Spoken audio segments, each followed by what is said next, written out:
Okay, welcome back. Now I've got Photoshop open. Now what I've done is I've gone to Google and I've just Googled a few things, like for instance a medieval. This is just freeware, royalty-free pictures.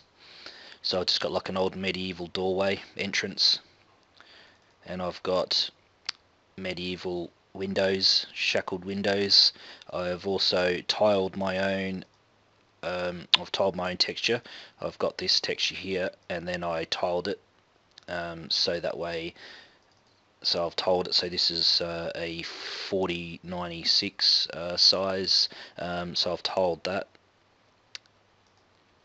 Basically that just means that I can link them all I can put as many as I want next to each other, left, right, down, up, and they'll all work out seamlessly, which I'll show you. Okay, so we wanted to make that 1024. Now that's what our texture is going to be. So if I just find medieval tower, now our UV guide, that should already be 1024 because that's what we selected, so I can just drag that straight in.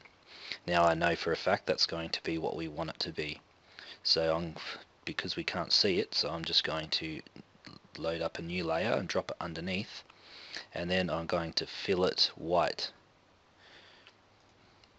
The reason why I'm filling it, actually no, sorry, I will be filling it black. Sorry, the reason why I fill it black is white is when you're creating maps, white is a peak and black is 0, so 0 to 1, meaning that if it's black then the height map won't do anything, but if it's as it goes up the scale through the grayscale through to black, through to white, it'll start getting heavier. Now with the UV map, if you do map with the color map, I make a lot of my maps out of my color map, so it probably doesn't make a lot of sense to you, but unless you understand, but basically if you can just keep your background as black, it just works out better when you make your maps. So I'm just going to go edit fill, and I'm going to fill with the foreground. Okay, now basically now I'm just going to get my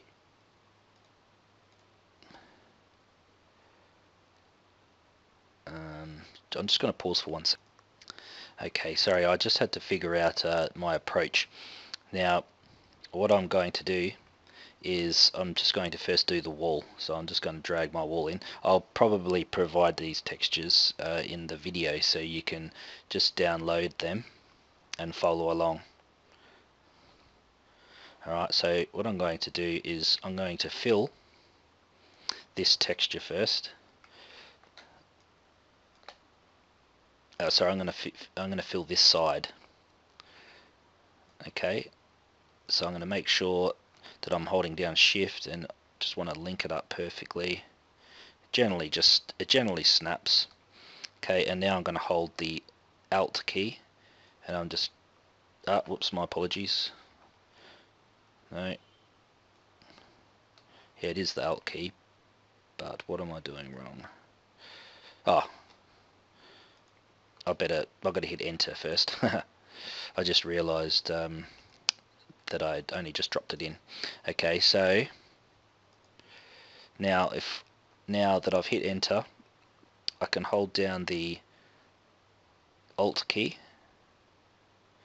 and I can drag it up,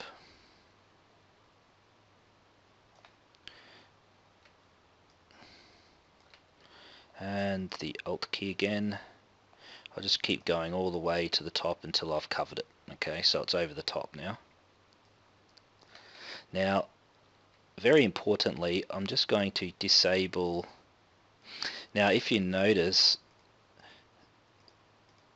it's the green line. It needs to sort of overlap just tiny bit over that green line.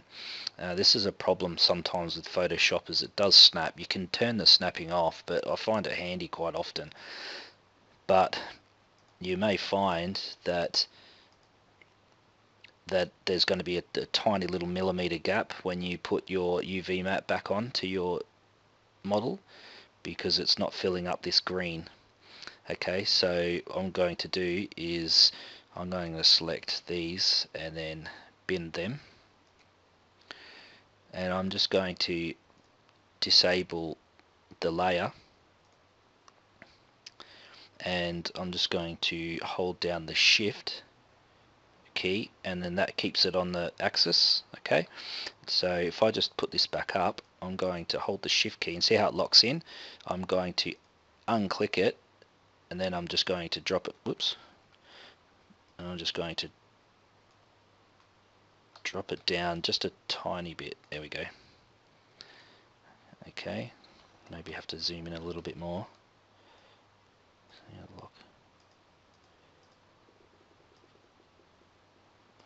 That'll do. Okay, I just want it to overlap a little bit, that's all.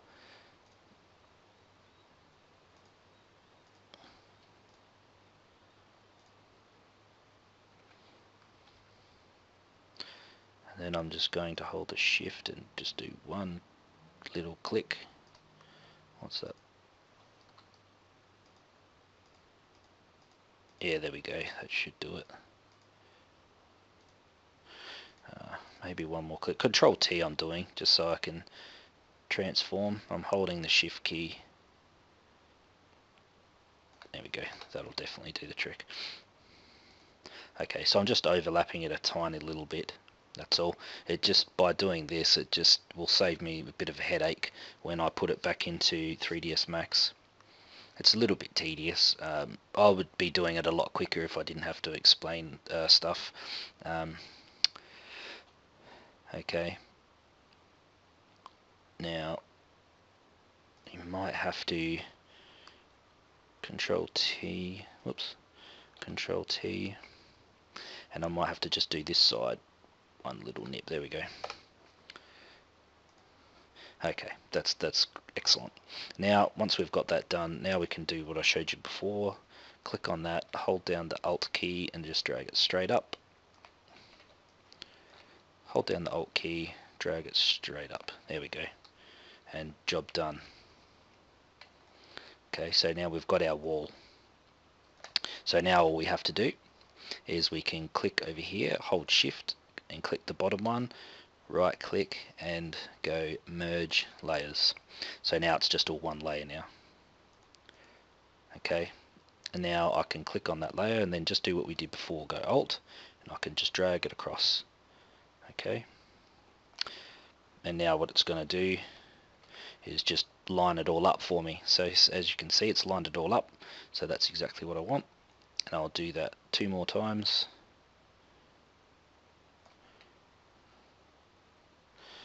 Okay, so this one, yep, that's it. Alt, one more time.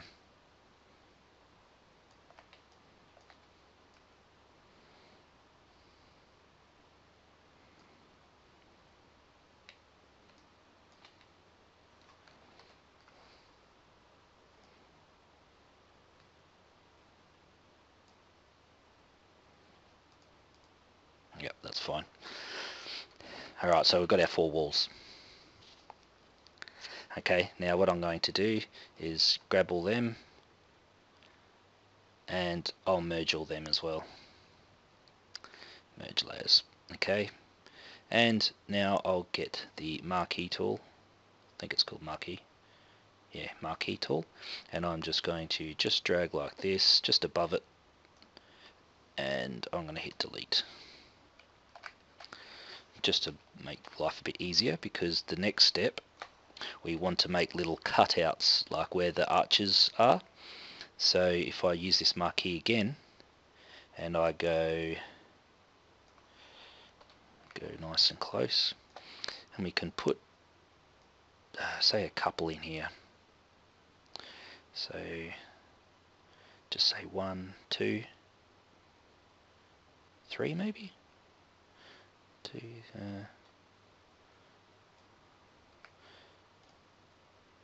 maybe make it a little bit smaller.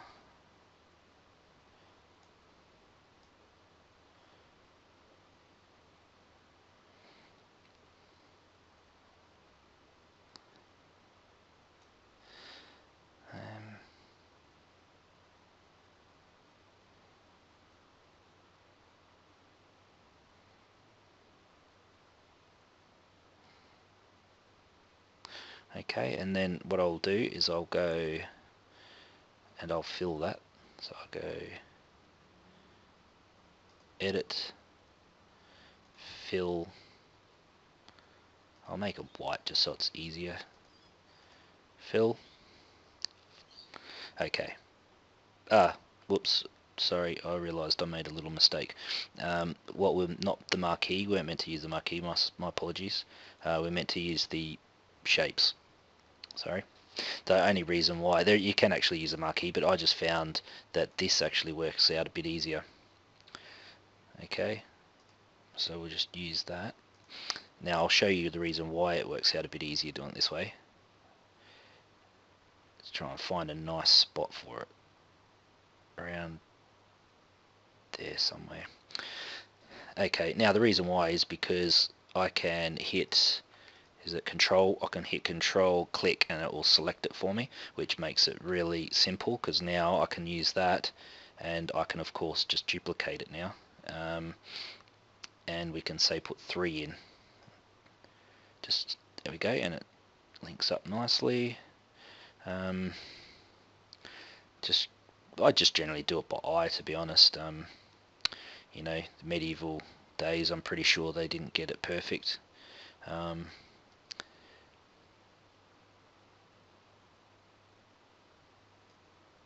But of course you can look at the measurements. The measurements are the same, 556, 556, so they're both in the right distance. It's just a matter of it being the distance to the edges here, but it doesn't matter. I'm just going to leave it like that. Or is this tutorial go on forever? Okay, now I can now go and, oops. Okay, select that one, that one, that one, and I can now duplicate all of them and do exactly the same thing here like that, and then I'll do it once more. There we go, and actually I'll have to do it once more again. There. Okay, now what I can now do is I can now merge all of them together, all those rectangles. Whoops. Okay, so there's all of them, and I'll merge them. Merge shapes, and now I can hold down the control key and click on the little square there, and it selected all of them. And now I can just hit, oh hang on, sorry, I have to turn it into raster. You got to rasterize them. Okay, so they're rastered. Now I can hit, now sorry, before I hit delete, just click on the medieval because I want to delete that shape from there. So I'll hit delete, and then I'll go up to the rectangle and I'll hit delete. Okay, so now we have got our little group. Now you might think it looks strange, but don't forget the only thing that you'll see is just in here. This top bit, you won't see that. So it doesn't matter what it looks like. All that matters is what's inside the green box. Okay.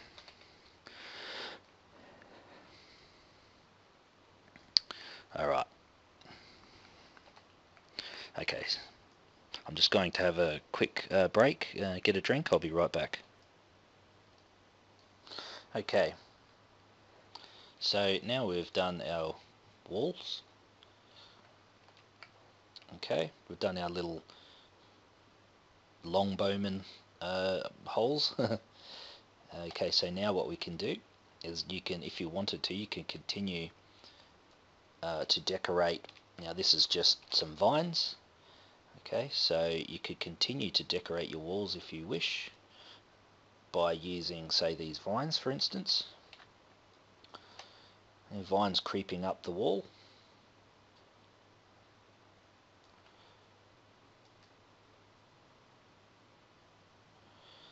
Just sort of judging how big a leaf would be compared to a brick.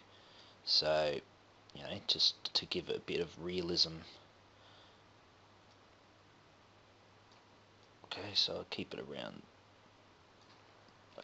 there somewhere. Bring it up. Okay, that'll do. And now I'll just hit B for brush. And I need to make a mask. So while this is selected, I'll hit this little mask button, and that'll bring up a mask.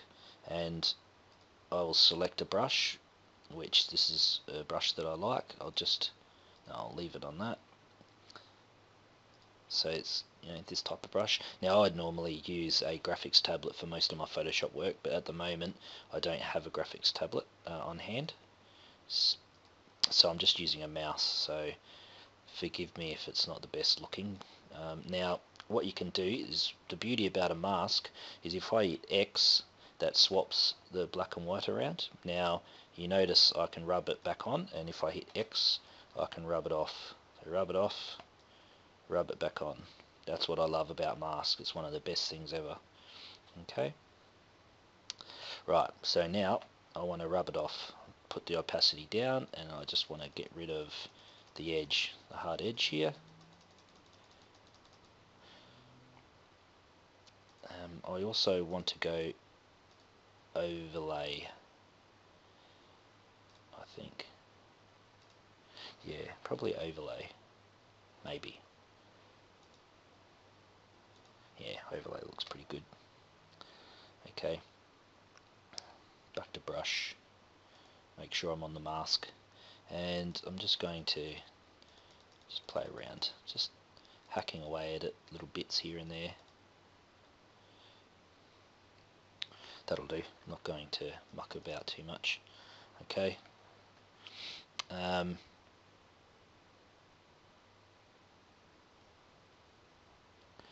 Okay, and then of course you could just bring it in again.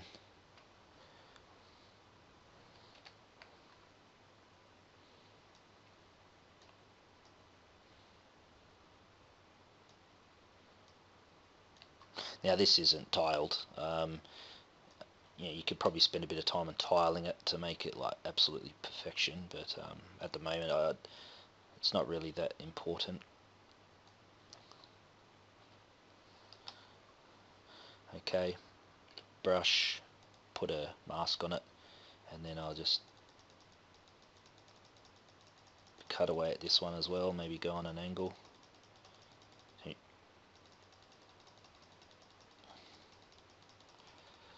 Okay, now I could try and lower the opacity. Okay, I think the overlay looks pretty good. Another thing is that we could probably duplicate that. See, and we could turn one of them and put it back to normal. Okay, that looks pretty good, but then we could turn down the opacity a little bit.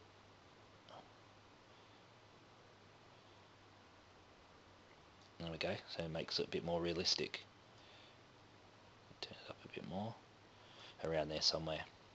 Okay, so we could probably do the same with our new one here.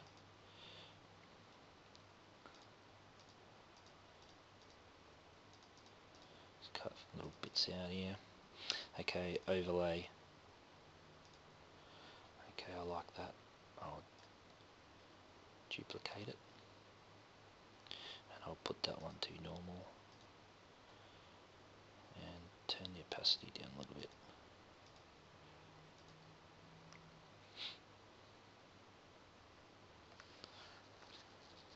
Now, because we're making like a custom, it's going to be custom. Like we've sort of played around and made it custom. We need to sort of make sure that you know, that they are going to link together. Now, what I tend to do is I tend to get it like by eye, and then I put the UV onto the model, and then I have a look at it, and I come back into Photoshop, touch it up, save it, go back to 3ds Max and have a look and see what it's like until I get it how I want it to look. Okay, but firstly I'm going to probably just take the edges off a little bit.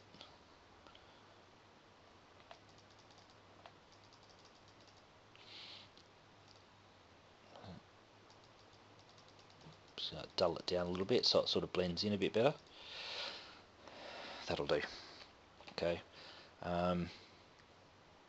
I'll pause it now, and I'll just finish off these last two. Always, the tutorial will probably go forever, so I'll be right back.